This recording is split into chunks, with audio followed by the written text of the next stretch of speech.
खबर है मुंबई से सटे ठाणे जिले की दिवा मुमरा इलाके की, जहां ठाणे महानगर पालिका की तरफ से अवैध इमारतों पर की जा रही बुलडोजर कार्रवाई के बाद बवाल मचा हुआ है।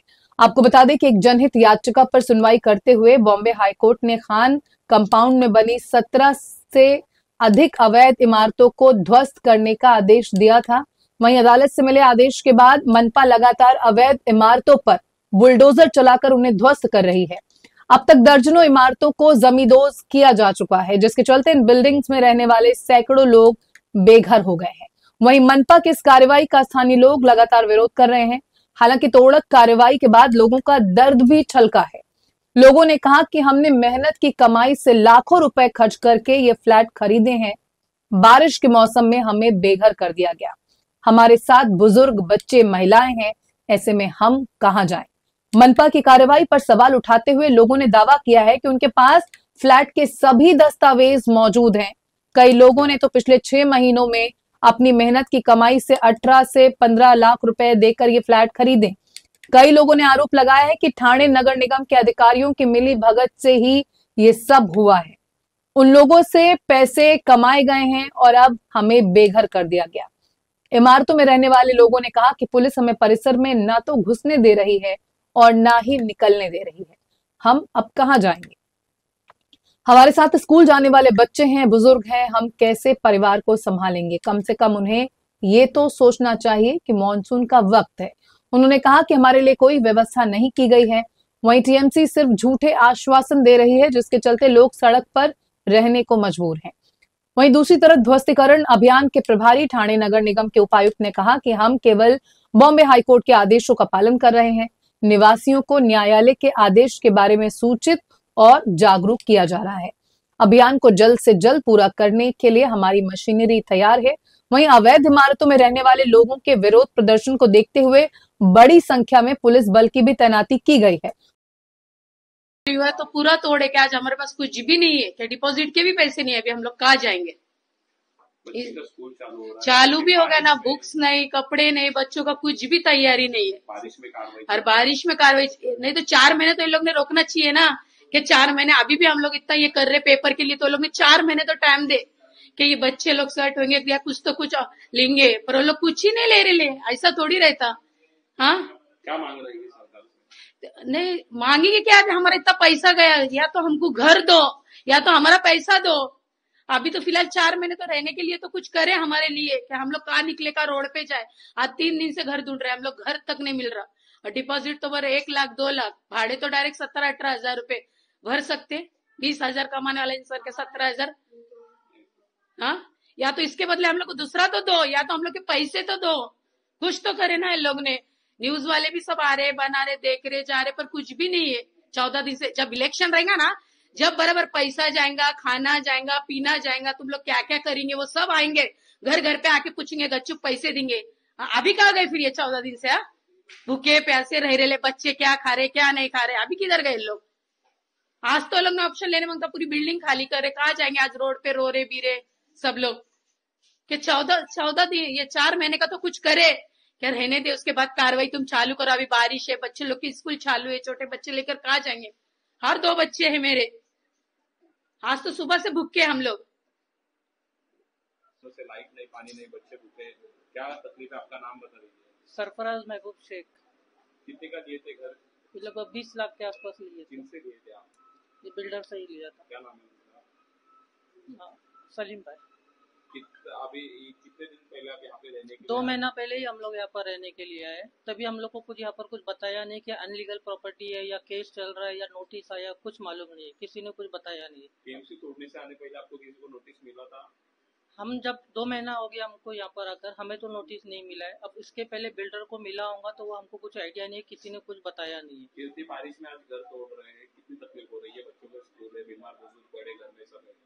अब बीमार पेशेंट भी है, बड़े लोग भी है, बुजुर्ग लोग भी है, बच्चे लोग भी है। उनकी स्कूल स्टार्ट हो गई, 1 हफ्ता हो गया स्कूल नहीं जा रहे। खाने पीने के लिए यहाँ पर प्रॉब्लम हो रहा है, लाइट नहीं है, पानी नहीं है। 14 दिन हो गया, लाइट कट कर दिया है, पानी कट कर दिया, फिर भी हम लोग यहाँ पर स्ट्रगल कर रहे। क्यों कर रहे? क्योंकि अपना खुद का घर है। अब हमारा दूसरा कोई घर नहीं, हम जाए तो कहाँ जाए? जाने के लिए हम यहाँ पर जो माहौल बनाया है, लोग ने जो प्रेशर ला रहे, उस प्रेशर के से हम लोग यहाँ से भाग सकते हैं, लेकिन जाने के लिए जगह तो चाहिए और कहीं पर। रोड पर जाके हमारी फैमिली को रखेंगे हम लोग? क्या मांग रही है आपकी? हमारा जो घर है वो हमको वापस रिटर्न चाहिए, या उसके बदले जो हमारा पैसा बनता है जितने में हम लोग ने लिया हमको वो रिटर्न चाहिए। या गवर्नमेंट ने कुछ ऐसा करना चाहिए, जिन लोगों का प्रॉपरली है फ्लैट है उनको कुछ सुविधा करके देना चाहिए उन लोगों ने। मेरा नाम फिरोज टोले है। कितने साल से आप यहाँ पे रहते हो? मैं 1 साल से रहता हूँ यहाँ। क्या कितने में आपने रूम खरीदी था? मैंने 13 लाख में रूम खरीदा था। कितना रूम खरीदे थे आप?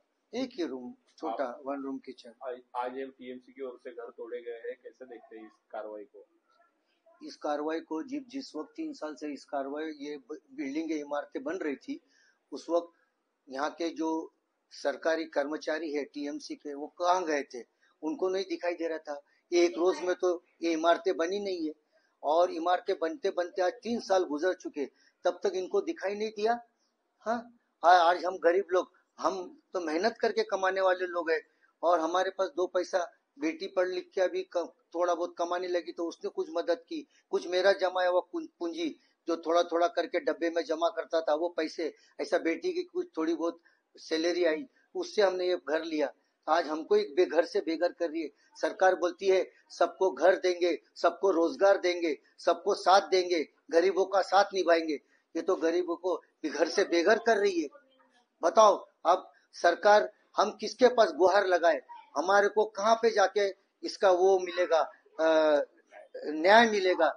न्याय तो हमारे को देने के लिए सरकार कहाँ कहाँ दौड़ रहे, फिर भी न्याय नहीं मिल रहा है। गरीब आदमी जाए तो जाए कहाँ? कुल कितने परिवार रास्ते पे आ चुके हैं इस कार्रवाई की वजह से? अभी मैं ये तो नहीं फिगर टोटली बता सकता हूँ, लेकिन जब आंदोलन हुआ यहाँ पे 2 रोज पहले, तो काफी लोग थे, उनके भी घर थे। वो भी बेचारे लोगों ने अपनी मेहनत करके, किसी ने दागिने बेचा, किसी ने ब्याज पे पैसा लिया, कोई अपना समझे ना, जैसा जैसा कोई रिश्तेदार से मदद मांग के लिया। आज वो बेघर से रास्ते पर आ गए, वो लोग आंसू बहा रहे। क्या मांग रही है आपकी सरकार से? सरकार हमारे लोगों की मदद करेंगे तो हम उनका जिंदगी भर एहसान नहीं भूलेंगे। ये मेरा सरकार से कहना है। आपका नाम और आप कहाँ से हो? मैं तो महाराष्ट्र से रहने वाला हूँ, मुमरा में रहता हूँ। और आपने किस बिल्डर से घर खरीदी किया था? यहीं पे है हमारे बिल्डर, तो उनके जरिए लिया था।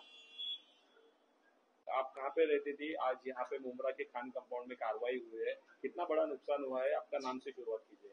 मेरा नाम हलीमा नईम मर्चेंट है। मैं यहाँ मुमरा में रहते हुए मुझे आज हो गए 15-16 साल हो गए, और मेरी 20 साल की पूंजी थी, मैंने सब लगा दी यहाँ। मुझे 15 लाख जमा करने में 20 साल लग गए, तो सोचो मेरी कंडीशन क्या होगी। मेरे 2 बच्चे स्कूल जाने वाले।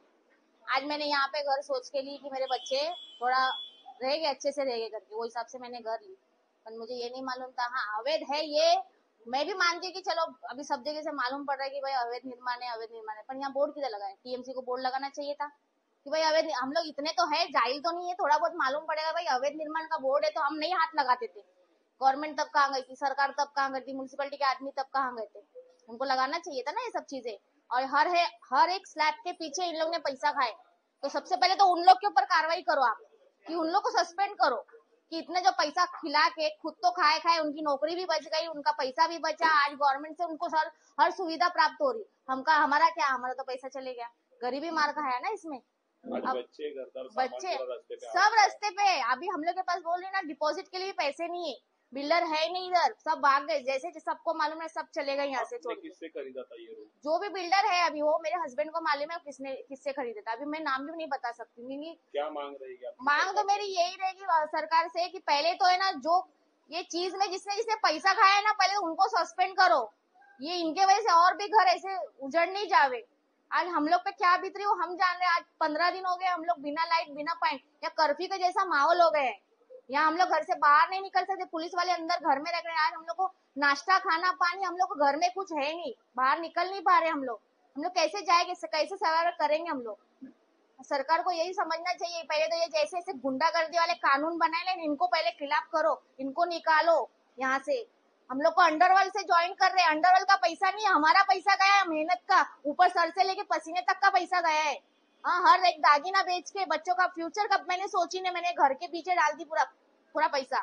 हाँ, हम लोग यहाँ से अंडरवर्ल्ड कहाँ से आए? ये न्यूज वाले लोग को भी समझना चाहिए कि सही से रिपोर्ट देना चाहिए, गलत अफवाहों पे नहीं जाना चाहिए। किसी ने कुछ बोल दिया, बस डाल दिया, अंडरवेयर का मैटर डाल दिया इसमें। अंडरवेयर कहाँ से आया इसमें भाई? आप लोग ऐसी फालतू फालतू न्यूज डाला मत करो। गरीबों पे हम लोग के ऊपर क्या बीत रही ना, आके थोड़ा सलाह मशवरा करो, किसी से सही जो न्यूज है वो डालो। मैं तो ये जितने भी न्यूज वाले ना उन लोगों को सबको बोल रही हूँ कि जो सही न्यूज है वो डालो, दुनिया को बताओ कि हमारे पे क्या बीत रही है। ये गलत अफवाहों पे मत जाओ, गलत न्यूज मत डालो। कंपाउंड इलाके में कार्रवाई शुरू हो चुकी है, क्या कहेंगे? सर मेरा नाम मिसेस बारगीर है, ये मेरा बेटा शयान बारगीर है। हम काफी परेशान है सर, हम बहुत यहाँ पे इस कंडिशन में है की इट्स अनह्युमन बीइंग, मतलब आमचे मानवी अधिकारच नाहीत असं आम्हाला फिलिंग यायला लागले सर, की आम्ही माणसं आहोत की जनावर आहोत अशी कंडिशन झाली है। चारी बाजूने तोडफोड चालू है, हर तरफ से ना विंडो खोल सकते हैं, ना लाइट है, ना पानी है, कुछ भी नहीं है। हमारा सर्वाइवल पूरी तरह से ठप पड़ चुका है। चारों तरफ से बैरिकेड लगाकर पुलिस अपना काम कर रही है, जो भी कर रहे हैं वो अपनी ड्यूटी कर रहे हैं, लेकिन उसमें हमें आने जाने में भी दिक्कत हो रही है, जिसकी वजह से ना हम हमारी डेली फूड ये सब जो आइटम है कुछ खरीद नहीं पा रहे, जो है वो सड़ चुका है, टमाटर वगैरह, उसमें भी हम खाना खुद भी खा रहे, हो सकता है जिसको हम दे सकते उसको भी खिला रहे। ना पीने का पानी है, ना हमारे कपड़े धुल रहे, रेनी सीजन है, ना हमारा कपड़े सूख रहे। ये हमारा बेटा है जो अभी तक स्कूल नहीं जा पा रहे। अब हम इसके आगे क्या, एक मेरा बेटा एसएससी में है, वो नहीं जा पा रहे, हम बुक तक नहीं खरीद चुके, ना उसका यूनिफॉर्म ले चुके, क्योंकि हम जाएंगे तो हमको ये डर लगता है कि कोई आके हमारे घर को कुछ कर ना दे। हम इतनी गरीब परिस्थिती से आ गया है की हम कुछ बोल नाही सकते है। बस एक आमचं स्वप्नाचं घर एक साकार होणार होतं आणि हे जे हातोडे पडतायत ना सर, ते असं वाटतंय की आमच्या स्वप्नांच्या घरावर पडतायत। ती प्रॉपर्टी कुणाची असो, पण आमचं मेहनतीचा पैसा लागलाय, आमचे स्वप्न सारासूर केली जात आहेत। तो कुणाचा पैसा आहे, काय आहे ते गव्हर्नमेंट बघायला आहे, खरी गोष्ट आहे, पण आम्ही मेहनतीचा पैसा इकडे लावलाय ना, आम्ही आमचे सोन्याचे दागिने विकून काही म्हणजे जे पण आमचे काही सेव्हिंग्स होते ते टाकून आम्ही इथे इथपर्यंत आलो होतो की आमच्या मुलांना चांगलं भवितव्य मिळेल, याच्यासाठी इथे आलो होतो। आम्ही काय असा विचार नाही केला की ह्याचे पैसे आले त्याचे वरून उतरले पैसे, असा आमचा काहीही उद्देश नव्हता। आमच्या मेहनतीचे पैसे लावून आम्ही हे स्वप्नाचं घर साकार केलं होतं आणि त्याच्यावर आज हातोडे पडतायत सर। तर आम्हाला प्लीज तुमच्या हेल्पची गरज आहे। आमचे मानवी अधिकार पण नाही आम्हाला दिले जात आहेत। आम्ही कोर्टापर्यंत जातोय तर आमचे प्रॉपर्टीचे काहीही सुनावणी होत नाहीये। तिकडे याचिका दिलेली आहे, पण आमच्यापर्यंत हाच मेसेज येतोय की आज तुमची हे फाईल बंद झाली आहे, तुमचं ऐकलं नाही जाणार आहे। पण काय चाललंय आम्हाला तेच चालत, आम्हाला काही उमगूच शकत नाही सर। एक तर 2 वर्षापूर्वी याची इन्व्हेस्टमेंट झाली होती, बरोबर आहे ना, तेव्हा हे सगळं महापालिकेच्या अधिरेखाखाली आणि त्यांच्या निगराणीखाली हे कन्स्ट्रक्शन चालू झालं होतं। पण सर आमचा काय दोष आहे, जेव्हा हे प्रॉपर्टी उभारल्या गेल्या आम्ही इथलेच आहोत ना, मग आम्हाला विश्वास बसला की हा जर टीएमसीने अलाउड केलं एवढं कन्स्ट्रक्शन, आम्हाला विश्वास बसला की ही प्रॉपर्टी लिगल आहे आणि आम्ही आमचे मेहनतीचे पैसे टाकून मुलांच्या भवितव्यासाठी हे घर घेतलं आम्ही, की त्यांना चांगलं शिक्षण मिळेल, त्यांना चांगलं वातावरण मिळेल, चांगलं एन्व्हायरमेंट मिळेल, पुढे त्यांचं चांगलं होईल भवितव्य, याच्यासाठी आम्ही हे घर घेतलं। आमचा दुसरा काही उद्देश नव्हता याच्यामध्ये। सरकारकडे आमची मागणी आहे की आमच्या हक्कांसाठी तुम्ही लढा, प्लीज आम्हाला काहीतरी रास्ता दाखवा की आमचा काहीतरी आमच्या मागण्या आहेत त्या पूर्ण करा, की आम्हाला काही घर किंवा काही आमच्यासाठी जे पण तुम्ही करू शकता ते आमच्यापर्यंत या आणि आमच्या मागण्या पहा, आमची परिस्थिती पहा। आम्ही ज्या घरात राहतो ते प्लीज तोडू नका, ही माझी नम्र विनंती आहे सगळ्यांशी, please please. Thank you so much. कुल मिलाकर इन इमारतों पर बॉम्बे हाईकोर्ट के आदेश के बाद महानगर पालिका का बुलडोजर चल रहा है, लेकिन लोग सवाल उठा रहे हैं कि इन इमारतों को बनने कैसे दिया गया, क्या इसके लिए अधिकारी दोषी हैं, क्या उनके खिलाफ कार्रवाई नहीं होनी चाहिए। बहरहाल मामले की न्यायिक जांच के आदेश दिए गए हैं। देखना यह है कि कितनी जल्दी ठाणे महानगर पालिका के दोषी अधिकारियों पर गाज गिरती है।